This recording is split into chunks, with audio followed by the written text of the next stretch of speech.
Hello बच्चों, आज का जो हमारा टॉपिक है वो है इक्वेशन ऑफ कंटिन्यूटी। सबसे पहले बच्चों आपका एनसीईआरटी इक्वेशन ऑफ कंटिन्यूटी के बारे में क्या कह रहा है उसे समझ लेते हैं। देखो एनसीईआरटी में एक लाइन लिखी है, it is the statement of conservation of mass in flow of incompressible fluid. देखो फ्लूइड का मतलब लिक्विड होता है, यहां पे हम इनकम्प्रेसिबल लिक्विड की ही बात कर रहे हैं। तो बच्चों जो आपका इक्वेशन ऑफ कंटिन्यूटी है वो आपका कंजर्वेशन ऑफ मास पे बेस्ड है। अब ये कंजर्वेशन ऑफ मास क्या होता है, देखो वो मैं आपको समझा देता हूं। कंजर्वेशन ऑफ मास का मतलब ये है कि जैसे ये आपको एक ट्यूब दिखाई दे रहा है, मतलब एक पाइप दिखाई दे रहा है, इसके अंदर लिक्विड क्या कर रहा है, फ्लो कर रहा है, इस डायरेक्शन में फ्लो कर रहा है। तो बच्चों इस कंजर्वेशन ऑफ मास का मतलब ये है कि इस पाइप से जितना भी मास ऑफ लिक्विड यहां से एंटर कर रहा होगा ना, किसी टी टाइम में, किसी पर्टिकुलर टी टाइम में, ये टी टाइम बहुत छोटा सा टाइम इंटरवल है, किसी टी टाइम में जितना मास ऑफ लिक्विड यहां से एंटर कर रहा होगा उतना ही मास ऑफ लिक्विड यहां से लीव भी कर रहा होगा, यहां से बाहर भी निकल रहा होगा उतने ही सेम टाइम में। टी टाइम में मान लो यहां से 50 केजी लिक्विड यहां एंटर कर रहा है, तो सेम टी टाइम में यहां से 50 केजी लिक्विड ही बाहर निकलेगा। इसी को इक्वेशन ऑफ कंटिन्यूटी बोला जाता है। Mass of liquid entering will be equal to mass of liquid leaving. अब देखो बच्चों जैसे यहां पे ये दो एंड है, इस पाइप के दो एंड है, एक एंड ए है एक एंड बी है। तो ये वाला जो एंड ए है इसका एरिया ऑफ क्रॉस सेक्शन, ये circular area of cross section की मैं बात कर रहा हूं, ये area of cross section A1 है और ये वाला area of cross section A2 है। ठीक है, तो आपको यहां पे दिख रहा है कि ये जो A2 है ये ग्रेटर है A1 से। ओके, अब देखो बच्चों यहां से लिक्विड क्या कर रहा है, एंटर कर रहा है। तो यहां पे जो लिक्विड का जो ये वेलोसिटी होगा इसे हमने बोल दिया V1 और यहां से लिक्विड क्या करेगा, बाहर निकलेगा। तो यहां पे जो लिक्विड का वेलोसिटी होगा वो कितना होगा बच्चों, V2 होगा। V2 वेलोसिटी से यहां से बाहर निकलेगा, V1 वेलोसिटी से यहां से एंटर करेगा। ठीक है, दोनों एंड में वेलोसिटी डिफरेंट डिफरेंट होगी। ओके, अब देखो बच्चों यहां पे हम जानते हैं कि mass of liquid entering at end A will be equal to mass of liquid leaving at end B. यहां से जो लीव करेगा, जितना भी मास ऑफ लिक्विड लीव करेगा और यहां से जो एंटर करेगा वो सेम रहने वाला है। अब देखो सपोज करके टी टाइम में यहां से जो मास ऑफ लिक्विड एंटर किया वो इतना मास ऑफ लिक्विड एंटर कर गया, कितना, यहां से ये वाला यहां से लेकर के यहां तक इतना मास ऑफ लिक्विड यहां एंटर कर गया टी टाइम में। तो बच्चों यहां पे भी टी टाइम में इतना ही, जितना ये मास ऑफ लिक्विड है, मान लो 50 केजी है तो 50 केजी का ही मास ऑफ लिक्विड यहां से लीव भी करेगा। ठीक है, तो मैंने चलो इसे इतना मान लिया। ठीक है, ये इतना ही मास ऑफ लिक्विड यहां से क्या कर जाएगा बच्चों, लीव भी कर जाएगा। समझ में आ रहा है, जितना जो मास ऑफ लिक्विड ये होगा उतना ही मास ऑफ लिक्विड ये भी होने वाला है बच्चों। ओके, अब देखो बच्चों मास क्या होता है आपका, अगर हम मास की बात करें तो जैसे आपका डेंसिटी क्या होता है बच्चों, डेंसिटी होता है आपका मास डिवाइडेड बाय वॉल्यूम।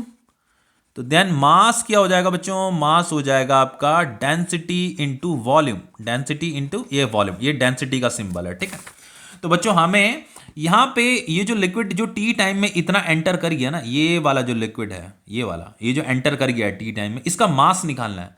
तो मास कैसे कैलकुलेट करेंगे बच्चों, इसका मास क्या हो जाएगा आपका, मास हो जाएगा आपका डेंसिटी इंटू वॉल्यूम। तो ये हो जाएगा आपका डेंसिटी इंटू वॉल्यूम को मैंने ये V1 बोल दिया। ठीक है, इसका ये जो इतना लिक्विड दिख रहा है इसका वॉल्यूम, इसका वॉल्यूम। ठीक है, तो इसका जो भी वॉल्यूम होगा और जो भी इस लिक्विड का डेंसिटी होगा उसे अगर आप मल्टीप्लाई कर दोगे तो आपको इसका मास का पता चल जाएगा। ठीक है, देन बच्चों यहां पे इज इक्वल टू क्या हो जाएगा, मास ऑफ लिक्विड लीविंग, यहां से जो लीव किया तो उसके लिए भी क्या होगा, डेंसिटी इंटू वॉल्यूम V2। ठीक है, ये वाला वॉल्यूम, ये जो इतना वॉल्यूम है, ये लिक्विड, ये जो यहां से जो बाहर निकला उसका वॉल्यूम की हम बात कर रहे हैं। अब देखो बच्चों डेंसिटी क्या होता है, अगर लिक्विड आपका इनकंप्रेसिबल है, ये जो आपका लिक्विड है, ये लिक्विड कैसा है बच्चों, इनकंप्रेसिबल है। तो इनकंप्रेसिबल लिक्विड में क्या होता है बच्चों, एक चीज बताता हूं मैं आपको, अगर लिक्विड इनकंप्रेसिबल है, अगर लिक्विड आपका इनकंप्रेसिबल है तो इनकंप्रेसिबल लिक्विड में बच्चों डेंसिटी क्या होगा, सेम होगा। जैसे यहां पे इस वाले एंड में जो लिक्विड होगा, इस वाले एंड में जो लिक्विड होगा, यहां पे जो लिक्विड होगा, लिक्विड का डेंसिटी हर जगह क्या रहेगा, सेम रहेगा। तो इसीलिए दोनों एंड में मैंने डेंसिटी क्या ले रखा है, सेम ले रखा है। ठीक है, समझ में आ रहा है। अब देखो बच्चों अगर डेंसिटी दोनों एंड में अगर सेम है तो ये वॉल्यूम भी क्या रहेगा, सेम ही रहेगा। समझ रहे हो, क्योंकि ये दोनों के दोनों क्या इक्वल है, इनका मल्टीप्लाइकेशन सेम है ना, तो वॉल्यूम भी सेम रहेगा। कहने का मतलब ये है कि ये कहना भी सही है कि यहां से टी टाइम में जितना मास एंटर करेगा उतना ही मास बाहर भी लीव करेगा, लेकिन ये कहना भी सही है कि यहां से टी टाइम में जितना वॉल्यूम ऑफ लिक्विड यहां एंटर करेगा उतना ही वॉल्यूम ऑफ लिक्विड यहां से बाहर भी निकलेगा। ठीक है, इतना समझ में आ रहा है। अब देखो बच्चों यहां पे क्या होगा, तो अगर मुझे ये जो वॉल्यूम है V1, ये वाला इतना वॉल्यूम है, अब ये वॉल्यूम मुझे कैलकुलेट करना है, तो ये वॉल्यूम कैसे कैलकुलेट करूंगा बच्चों, ये आपको सिलेंडर दिख रहा होगा, ये आपको सिलेंडर दिख रहा होगा, तो इस सिलेंडर का वॉल्यूम कैसे निकाला जाएगा, ये वाला area of cross section into यहां से लेकर के यहां तक का ये जो डिस्टेंस कवर्ड है, लिक्विड ने यहां से लेकर के यहां तक जो डिस्टेंस कवर्ड किया वो वाला डिस्टेंस कवर्ड, तो वॉल्यूम की जगह में क्या आ जाएगा, वॉल्यूम की जगह में आ जाएगा area of cross section into distance covered by liquid, distance covered by liquid in time T. Time T में, इतने टी टाइम में इस लिक्विड पार्टिकल ने यहां से लेकर के यहां तक जो डिस्टेंस कवर्ड किया है। ठीक है, फिर ध्यान ये हो जाएगा आपका डेंसिटी इनटू ये वाला वॉल्यूम, ये वाला वॉल्यूम बच्चों, ये वाला वॉल्यूम, तो ये वाला वॉल्यूम कैसे निकालेंगे, वॉल्यूम का फॉर्मूला क्या हो जाएगा, अगेन जैसे यहां पे area into distance covered by liquid किया था, तो यहां पे भी एरिया क्या हो जाएगा A2, ये वाला area of cross section A2 into distance covered by liquid in time T। ठीक है, वही टाइम, सेम टाइम लेंगे, यहां पे भी टी टाइम लिया तो इधर इस एंड में भी टी टाइम ही हम कंसीडर करेंगे। ठीक है, देन ये हो जाएगा डेंसिटी इनटू ये A1। अब डिस्टेंस का फॉर्मूला क्या होता है बच्चों, डिस्टेंस का फॉर्मूला होता है वेलोसिटी इनटू टाइम। डिस्टेंस का फॉर्मूला क्या होगा, वेलोसिटी इनटू टाइम। अब देखो इस वाले पॉइंट में बच्चों लिक्विड जो है V1 वेलोसिटी से एंटर कर रहा है, तो बच्चों ये वाला जो लिक्विड है ये आगे पहुंच जाएगा और ये जो पीछे वाला जो लिक्विड है वो यहां पहुंचेगा, तो ये जो पीछे वाला लिक्विड है वो भी यहां V1 से ही एंटर करेगा, फिर ये वाला लिक्विड फिर आगे पहुंच जाएगा, यहां आगे पहुंच जाएगा, तो मतलब यहां पे जो पार्टिकल पहुंच रहा है ना वो V1 वेलोसिटी से यहां एंटर कर रहा है, V1 वेलोसिटी से यहां एंटर कर रहा है, यहां पे जब पहुंच रहा है पार्टिकल, तो फाइनली वो टी टाइम में वो पार्टिकल यहां से लेकर के यहां तक इतनी उसने डिस्टेंस कवर कर दी, तो इस पॉइंट को जो वो क्रॉस कर रहा था V1 वेलोसिटी से क्रॉस कर रहा था, इस वाले पॉइंट को V1 वेलोसिटी से क्रॉस कर रहा था, तो फाइनली डिस्टेंस का फॉर्मूला क्या होता है, वेलोसिटी इनटू टाइम। तो बच्चों यहां पे डिस्टेंस की जगह में क्या आ जाएगा, velocity V1 into T time, ये वाला V1 velocity into T time, समझ में आ रहा। देन बच्चों ये हो जाएगा आपका ये रो मतलब डेंसिटी इनटू A2, अरे डिस्टेंस कवर्ड अगेन क्या हो जाएगा, ये वाला वेलोसिटी V2 वेलोसिटी से यहां से बाहर निकल रहा है, तो V2 velocity into T time. Okay, देखो ये टाइम से टाइम तो आपका कट जाएगा, ये डेंसिटी से डेंसिटी भी कट जाएगा, तो फाइनली ये क्या आ गया आपका A1 into V1 is equal to A2 into V2। अब देखो बच्चों यहां पे एक बहुत इंपॉर्टेंट चीज बताता हूं आपको, देखो ये दोनों के दोनों क्या आ रहे हैं, इनका मल्टीप्लाइकेशन सेम आ रहा है, ये क्या है आपका कांस्टेंट है, ये क्या है आपका कांस्टेंट है। देखो यहाँ पे का जो A1 है और यहाँ पे का जो पार्टिकल का जो ये जो क्रॉस सेक्शन है, इस क्रॉस सेक्शन में जो लिक्विड पार्टिकल जब यहाँ पे पहुंचेगा तो उसका जो वेलोसिटी होगा V1, और ये जो एरिया ऑफ क्रॉस सेक्शन है A1, इसका मल्टीप्लाइकेशन A1 इंटू V1 किसके बराबर होगा, A2 इंटू V2। कहीं पे भी आप पॉइंट कंसीडर कर सकते हो बच्चों, यहां पे भी आप पॉइंट कंसीडर कर सकते हो, मान लो यहां पे, तो यहां पे का एरिया ऑफ क्रॉस सेक्शन क्या होगा A3, अब मान लो यहां पे वेलोसिटी कितनी है V3, तो ये A3 इंटू V3 जो है इस A2 इंटू V2 के बराबर होगा, इस A1 इंटू V1 के बराबर होगा। समझ में आ रहा है कुछ, तो आप ये भी कह सकते हो कि ये A3 इंटू V3 VC के बराबर होगा। अब देखो बच्चों एक बहुत इंपॉर्टेंट चीज बताने वाला हूं आपको यहाँ पे मैंने कहा था ये A2 जो है A1 से ग्रेटर है, ये वाला एरिया ऑफ क्रॉस सेक्शन क्या है, ज्यादा है, तो यहां पे मान लो ये A2 कितना है, ये 5 है, ये 5 है, और ये A1 कितना है, मान लो ये 2 है, और मान लो ये V1 वेलोसिटी कितनी है, 5 है, यहां पे V1 वेलोसिटी कितनी है, 5 है, तो ध्यान बच्चों ये 2 इंटू 5 कितना हो गया, 10 हो गया, तो यहां पे भी 10 ही होना चाहिए, तो ये वेलोसिटी V2 कितनी हो जाएगी, 2 हो जाएगी। तो देखो बच्चों जहां पे एरिया ऑफ क्रॉस सेक्शन ज्यादा होगा ना, यहाँ पे एरिया ऑफ क्रॉस सेक्शन 5 है, यहाँ पे एरिया ऑफ क्रॉस सेक्शन 2 है, तो जहां पे एरिया ऑफ क्रॉस सेक्शन ज्यादा होगा वहां पे वेलोसिटी क्या होगी, कम होगी। देखो यहाँ पे वेलोसिटी कम है और यहाँ पे वेलोसिटी क्या है, ज्यादा है, तो जहां पे एरिया ऑफ क्रॉस सेक्शन छोटा होगा वहां पे वेलोसिटी क्या होती है, ज्यादा होती है। ठीक है, तो यही आपको नॉलेज रखनी है, छोटी छोटी चीजें याद रखनी है आपको, कि जैसे यहाँ पे एरिया ऑफ क्रॉस सेक्शन ज्यादा है, यहाँ पे एरिया ऑफ क्रॉस सेक्शन कम है, तो यहाँ पे लिक्विड की वेलोसिटी ज्यादा रहेगी, यहाँ पे लिक्विड की वेलोसिटी कम रहेगी। ठीक है, अब देखो बच्चों इससे आगे ये है आपका, चलिए इतना तो आपको समझ में आ गया कि ये जो A1 इंटू V1 है या A2 इंटू V2 है ये इक्वल होता है, फाइनली आप इसे A इंटू V भी बोल सकते हो, एरिया इंटू वेलोसिटी। किसी भी पॉइंट को आप कंसीडर कर सकते हो, इस वाले पॉइंट को, इस वाले पॉइंट को, इस वाले पॉइंट को, तो वहां पे का जो एरिया होगा और वहां पे का जो पार्टिकल की जो वेलोसिटी है ना उसे मल्टीप्लाई कर दो, a इंटू वी। वो क्या रहने वाला है बच्चों? कांस्टेंट रहने वाला है। लेकिन बच्चों इसके लिए कंडीशन ये नेसेसरी है कि जो आपका लिक्विड है, जो आपका फ्लूइड है, वो कैसा रहना चाहिए? इनकंप्रेसिबल रहना चाहिए। If liquid are incompressible, if liquid are incompressible, liquid कैसा होना चाहिए बच्चों? इनकंप्रेसिबल होना चाहिए। अब देखो बच्चों एक और चीज बताए, तो इतना तो ये तो आपके सिलेबस में है, ये तो आपके सिलेबस में है ही। लेकिन अगर मान लो बाई चांस ऐसा कोई क्वेश्चन आ जाता है जहां पे लिक्विड क्या है आपका? कंप्रेसिबल है। इफ लिक्विड आर कंप्रेसिबल, अगर लिक्विड कंप्रेसिबल हुआ तो लिक्विड कंप्रेसिबल होने से क्या होता है बच्चों? डेंसिटी डिफरेंट, मतलब डेंसिटी चेंज होने लग जाती है। जैसे यहां पे एरिया ऑफ क्रॉस सेक्शन कम है, यहां पे एरिया ऑफ क्रॉस सेक्शन ज्यादा है ना, तो यहां पे लिक्विड कंप्रेस हो रहा होगा। यहां पे area of cross section narrow है, यहां पे वाइड है, तो यहां पे डिफरेंट डेंसिटी होगा लिक्विड का, यहां पे डिफरेंट होगा लिक्विड का डेंसिटी। अगर लिक्विड कंप्रेसिबल हुआ तो देन बच्चों क्या हो जाता है? ये वाला जो एक्सप्रेशन होता है ये थोड़ा सा ये चेंज कैसे हो जाएगा? देखो यहां पे हम डेंसिटी को ρ1 लेंगे और ये A1 तो वही रहेगा, V1 भी वही रहेगा, इंटू टी भी वही रहेगा। ठीक है, ये शायद से सॉरी, देखो ये डेंसिटी था इस वाले एंड में। देखो जब लिक्विड इनकंप्रेसिबल था तो जितना डेंसिटी लिक्विड का यहां पे था उतना ही डेंसिटी यहां पे था। ठीक है, लेकिन बच्चों अगर लिक्विड हम कंप्रेसिबल मानते हुए चलें, लिक्विड अगर मान लो कंप्रेसिबल है, तो देन क्या होता है बच्चों? इस एंड में जो डेंसिटी होगा, और मान लो इस एंड में जो भी डेंसिटी होगा, इस एंड में कुछ दूसरा डेंसिटी होगा लिक्विड का यहां पे। ठीक है, अगर कंप्रेसिबल है तो मैंने यहां पे रो की जगह में ρ1 लिख दिया। अब बाकी A1 V1 T सेम वही है। यहां पे रो मतलब डेंसिटी ऑफ लिक्विड, ये ρ2 हो गया, into A2 into V2 into T. तो देन बच्चों ये T से T कट जाएगा, तो फाइनली हमें ये मिलेगा ρ1 A1 V1 और ρ2 A2 V2। ठीक है, तो ये एक्सप्रेशन भी है आपका। इसका यूज सिर्फ तब करना है जब लिक्विड आपका कंप्रेसिबल होगा। लेकिन जनरली बच्चों मोर देन 90% क्वेश्चंस आपके इससे ही रिलेटेड होते हैं आपके सिलेबस में, जहां पे आपको लिक्विड जो है इनकंप्रेसिबल गिवन होगा। लिक्विड के बारे में आपको गिवन होगा कि लिक्विड क्या आपका इनकंप्रेसिबल है। तो लिक्विड अगर इनकंप्रेसिबल है तो यही एक्सप्रेशन आपको लर्न करके रखना है, याद करके रखना है। ठीक है, समझ में आ रहा है? अब देखो एक इंपॉर्टेंट चीज बताता हूं बच्चों यहां पे आपको, वॉल्यूम फ्लक्स के बारे में। वॉल्यूम फ्लक्स, एक्चुअल में ये जो वॉल्यूम फ्लक्स होता है ना, देखो यहां पे एनसीईआरटी में लिखा है वॉल्यूम फ्लक्स, लिखा ना, ये वॉल्यूम फ्लक्स, और ये फ्लो रेट भी लिखा है। ठीक है, फ्लो रेट का मतलब rate of flow of liquid भी बोल सकते हो। तो ये वॉल्यूम फ्लक्स और ये जो rate of flow of liquid है, ये एक ही चीज होती है, दोनों की दोनों एक ही चीज है। Rate of flow of liquid बोलो चाहे वॉल्यूम फ्लक्स बोलो, यही अभी हमें मीजर करना है यहां पे। और rate of flow of liquid का मतलब ये भी होता है बच्चों, rate of flow of liquid का मतलब ये है volume of liquid flowing per second, volume of liquid flowing per second.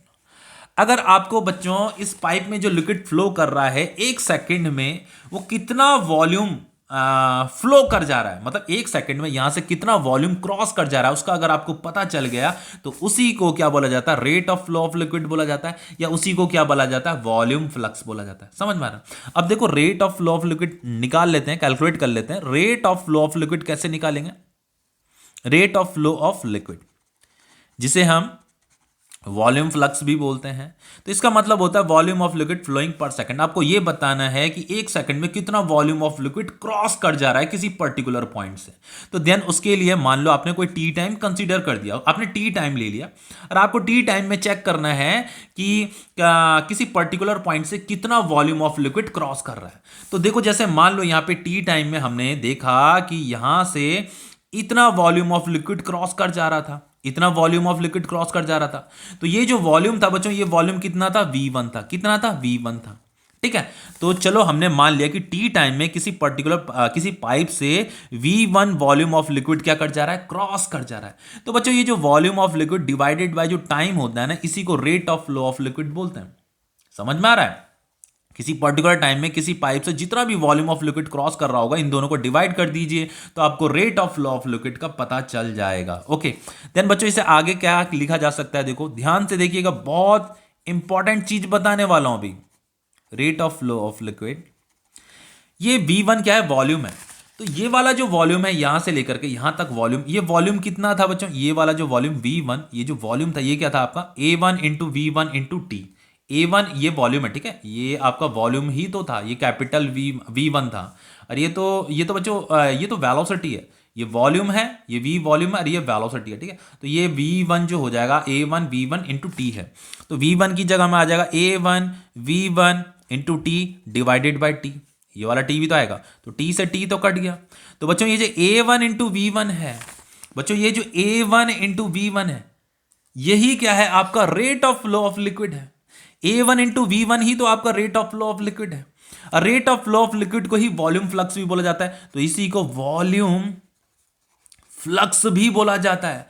तो बच्चों ये जो A1 इंटू V1 होता है, ये A2 इंटू V2 के बराबर भी होता है, तो इसी को वॉल्यूम फ्लक्स भी बोला जाता है, इसी को rate of flow of liquid भी बोला जाता है। तो बच्चों ये जो A1 इंटू V1 है, ये जो A2 इंटू V2 है, ये क्या है बच्चों आपका, ये जिस हम ये कांस्टेंट जो था, ये जो A1 into V1 A2 into V2 है, यही क्या है बच्चों आपका rate of flow of liquid है या वॉल्यूम फ्लक्स है, ठीक है। यही आपका rate of flow of liquid है, ठीक है। इसी को नॉलेज में रखिएगा बच्चों।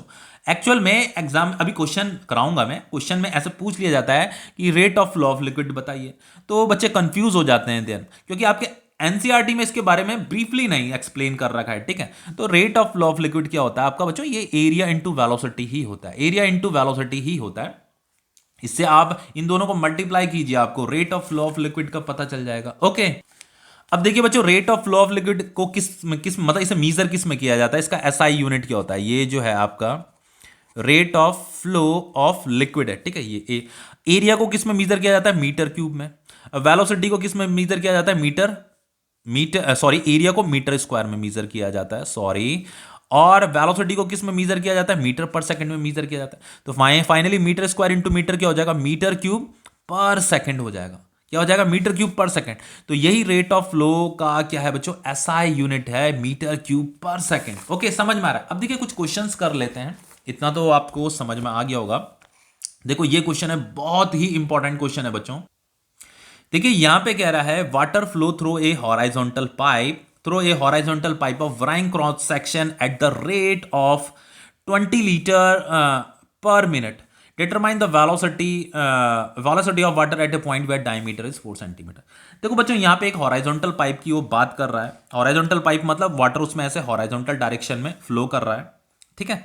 लेकिन उसका पाइप का क्रॉस सेक्शन क्या है, वराइंग है। देखो यहाँ पे क्रॉस सेक्शन कुछ और है, यहाँ पे क्रॉस सेक्शन कुछ और है, यहाँ पे क्रॉस सेक्शन अलग है, यहाँ पे अलग है, ठीक है। वराइंग क्रॉस सेक्शन है। और बच्चों इसमें जो वाटर फ्लो कर रहा है वो कैसे फ्लो कर रहा है, एट द रेट ऑफ, ये रेट ऑफ फ्लो दे रखा कितना, 20 लीटर पर मिनट। इसका मतलब ये है कि एक मिनट में वो 20 लीटर फ्लो कर जाता है। मतलब किसी पर्टिकुलर पॉइंट में वो एक मिनट में 20 लीटर फ्लो कर जा रहा है। जैसे यहाँ पे इस वाले पॉइंट पे वो एक मिनट में 20 लीटर यहाँ से क्रॉस कर जाएगा, फिर यहां से भी एक मिनट में वो 20 लीटर क्रॉस कर जाएगा, फिर यहां से भी वो एक मिनट में 20 लीटर क्रॉस कर जाएगा। तो ये जो 20 लीटर पर मिनट दे रखा है, ये आपका रेट ऑफ फ्लो है। ये क्या है, आपका रेट ऑफ फ्लो है। ओके, ये आपका रेट ऑफ फ्लो है। तो रेट ऑफ फ्लो कितना दे रखा है, 20 लीटर पर मिनट दे रखा है। तो देखो सबसे पहले बच्चों मैंने आपको क्या बोला था कि ये जो आपका रेट ऑफ फ्लो होता है इसे मीटर क्यूब पर सेकंड में मीजर किया जाता है। तो सबसे पहले ऐसे करते हैं, इस लीटर को मीटर क्यूब में कन्वर्ट कर देते हैं, मिनट को सेकंड में कन्वर्ट कर देते हैं। तो बच्चों जो एक लीटर होता है वो आपका 10 की पावर -3 मीटर क्यूब होता है। तो ध्यान इसे कन्वर्ट कर लेते हैं, ये है आपका 20 लीटर डिवाइडेड बाय 1 मिनट। ये पर मिनट है ना, मिनट मतलब डिवाइडेड बाय मिनट। देन बच्चों ये हो जाएगा आपका 20 इंटू 1 लीटर। 20 लीटर को 20 इंटू 1 लीटर लिखा जा सकता है, ये है आपका 1 मिनट। देन ये हो जाएगा आपको 20 इंटू 1 लीटर में आपका 10 की पावर -3 मीटर क्यूब होता है, तो ये 10 की पावर -3 मीटर क्यूब हो गया। और एक मिनट में 60 सेकंड होता है, ये सेकंड हो गया, ठीक है। तो देन ये 23 जा हो गया, तो ये 10 की power -3 divided by 3 metre cube per second हो गया। तो हमें इसे लीटर पर मिनट को मीटर क्यूब पर सेकंड में कन्वर्ट करना था, ये इसका एसआई यूनिट होता है, हमने कन्वर्ट कर दिया। अब आगे हमसे पूछ रहा है determine the velocity of water at a point where diameter is 4 centimetre. वो कह रहा है इस पाइप में बच्चों एक पॉइंट ऐसा भी है जहां पे डायमीटर कितना है, 4 सेंटीमीटर है। उसी पॉइंट में हमें वेलोसिटी को डिटरमाइन करना है, मतलब पता करना है। कोई सा भी एक पॉइंट ले लीजिए, मान लीजिए ये वाला एक पॉइंट है, ये वाला। अब यहाँ पे का ये जो डायमीटर है, मान लो ये वाला पॉइंट, यहाँ पे जो डायमीटर है, डायमीटर कितना है, ये 4 सेंटीमीटर है। ये कितना है, ये वाला डायमीटर कितना है, 4 सेंटीमीटर है। अब ये डायमीटर बच्चों अगर 4 सेंटीमीटर, तो रेडियस कितना हो जाएगा, भाई अगर डायमीटर 4 सेंटीमीटर है तो रेडियस कितना हो जाएगा, जस्ट हाफ हो जाएगा। तो रेडियस कितना हो गया, 2 सेंटीमीटर हो गया। तो फाइनली रेडियस जो आपका 2 सेंटीमीटर, इसे मीटर में कन्वर्ट कर लेते हैं। तो इसे 100 से डिवाइड कीजिए तो ये कितना हो जाएगा, मीटर में कन्वर्ट हो जाएगा। तो ये 0.02 मीटर हो जाएगा। तो ये आपका कितना आ गया, यहाँ पे का रेडियस आ गया। क्या आ गया बच्चों, रेडियस आ गया। अब देखो रेडियस का तो हमें पता चल गया, रेडियस मैं यहां पे लिख देता हूं, चलो यहां पे लिख देता हूं रेडियस, ये जो मैंने कैलकुलेट किया 0.02 मीटर। देखो बच्चों यहां पे इसका ये डायमीटर 4 सेंटीमीटर दे रखा था, तो इसका जो रेडियस होगा जस्ट हाफ होगा, उसे मैंने यहां मीटर में कन्वर्ट कर दिया। ओके, अब वो ये कह रहा है कि यहां पे इस पॉइंट में हमें वेलोसिटी डिटरमाइन करनी है। तो चलो यहां पे की वेलोसिटी मैंने क्या मान ली, v मान ली। समझ में आ रहा है। अब देखो बच्चों रेट ऑफ फ्लो क्या होता है, रेट ऑफ फ्लो याद कीजिए बच्चों, रेट ये ऑफ है, ठीक है। रेट ऑफ फ्लो क्या होता है, मैंने आपको क्या बताया था, रेट ऑफ फ्लो क्या होता है बच्चों, रेट ऑफ फ्लो आपका एरिया इंटू वेलोसिटी ही होता है किसी भी पर्टिकुलर पॉइंट का, चाहे वो a1 इंटू v1 है, चाहे a2 इंटू v2 है, चाहे आपका a इंटू v है। एरिया इंटू वेलोसिटी करना उसी को रेट ऑफ फ्लो बोला जाता है। तो रेट ऑफ फ्लो क्या है बच्चों, आपका एरिया इंटू वेलोसिटी है। तो बच्चों रेट ऑफ फ्लो जो है आपका, रेट ऑफ फ्लो तो ये दे रखा है, आपका रेट ऑफ फ्लो की वैल्यू ये दे रखी है। तो यहां पे से पुट कीजिए 10 की पावर -3 डिवाइडेड बाय 3। एरिया क्या हो जाएगा आपका, पाई आर स्क्वायर इंटू वेलोसिटी। तो ये हो गया आपका 10 की पावर -3 डिवाइडेड बाय 3, 22/7 इंटू, हमें यहाँ पे फाइंड क्या करना है बच्चों, वेलोसिटी फाइंड करना है। तो रेडियस तो आपका 0.02 है, ठीक है। तो 0.02 इंटू 0.02 इंटू ये वेलोसिटी निकल जाएगा, ठीक है। देन फाइनली बच्चों ये वेलोसिटी कितना आ जाएगा आपका, 10 की पावर -3 डिवाइडेड बाय 3, 22 इंटू 0.02 है, ठीक है। 0.02 इंटू 0.02 और ये 7 कहां चल जाएगा बच्चों, ऊपर चल जाएगा।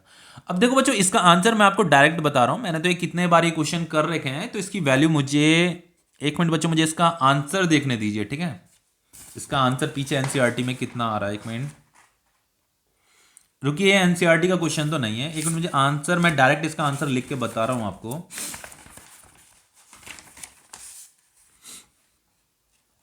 हाँ बच्चों इसका जो आंसर आ रहा है वो आ रहा है 0.894 आ रहा है, ठीक है। नहीं नहीं नहीं नहीं, इतना नहीं आ रहा है बच्चों इसका आंसर, एक मिनट, ये मैं दूसरे क्वेश्चन का आंसर लिख रहा हूं। इसका जो आंसर आ रहा है बच्चों वो आ रहा है आपका 0.2639 मीटर पर सेकंड, इतना इसका आंसर है आ रहा है। इसे सॉल्व करके देख लेना, इतना ही आपका आंसर आएगा, ठीक है। अब देखो नेक्स्ट क्वेश्चन है आपका,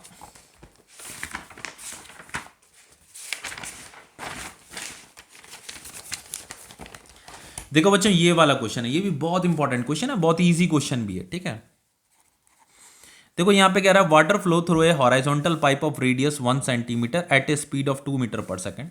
बच्चों एक हॉराइजॉन्टल पाइप दे रखा है ऐसे, इस और इसका जो रेडियस दे रखा है, ये वाला रेडियस, ठीक है। ये जो रेडियस दे रखा है 1 सेंटीमीटर दे रखा है, ठीक है। इससे जो वाटर फ्लो कर रहा है उसका स्पीड कितना दे रखा है, यहां से जो इसका स्पीड दे रखा है v1 वो दे रखा है 2 मीटर पर सेकंड। ओके, इतना समझ में आ रहा है। आई कह रहा है what should be the diameter of its nozzle, हमें क्या करना है, इसका आगे एक नोजल लगाना है। अब नोजल कहीं के लिए लगाया जा रहा है बच्चों, वो इसलिए लगाया जा रहा है if the water is to come out at a speed of 10 metre per second, ताकि वाटर की जो स्पीड है वो 10 मीटर पर सेकंड हो जाए। जब वो कम आउट मतलब बाहर की तरफ निकलेगा, उस नोजल की हेल्प से जब वो बाहर की तरफ निकलेगा तो उसकी स्पीड 10 मीटर पर सेकंड हो जाए। एक्चुअल में इस पाइप के अंदर जो लिक्विड फ्लो कर रहा है ना, वो 2 मीटर पर सेकंड की वेलोसिटी से फ्लो कर रहा है। तो हमें क्या करना है बच्चों, यहां पे एक नोजल लगाना है, ऐसे नोजल लगाना है।